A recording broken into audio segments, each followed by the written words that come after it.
10 on your side is your local election headquarters. The democratic process never takes a rest in Virginia. No, tomorrow early voting begins for the June primaries. One local race is already shattering records when it comes to the money involved. 10 on your side's Brett Hall is following the funds. Indeed we are. When Commonwealth's attorney Ramin Fatehi won his race in 2021, he had raised just under $500,000.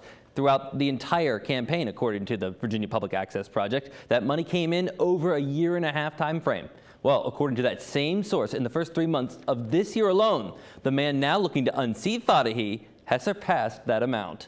John Butler, a former prosecutor in the U.S. Attorney's Office, has garnered nearly $560,000 in his quest to be Norfolk's next Commonwealth's attorney. The majority of that money coming from wealthy donors from Norfolk, including people like Buddy Adams, former Mayor Paul Frame, former school board chair Tommy Johnson. Fatehi, in the same time period, has taken in less than a quarter of that money. His top donor himself is actually himself, and then a political action committee controlled by Democratic mega donor George Soros. Brian Kerwin is a political consultant who has worked hundreds of local races. He tells us the fundraising he has seen in this race is unlike anything he has seen before. Even politicians in other cities that he consults with are chiming in. They're seeing donors writing checks far and above the checks that they've ever given other local elected officials. That usually donors give roughly the same amount to everybody they support. You know, a $1,000 donor is usually a $1,000 donor.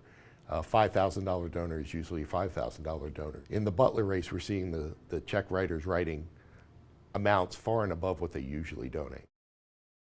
The question is, why? Why is there so much cash going into this race?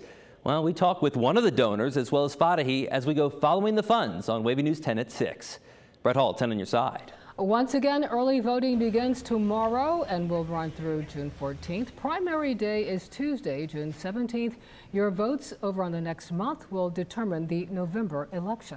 To check out who's on the ballot, head to the voter guide on wavy.com. You'll find a link right on the homepage.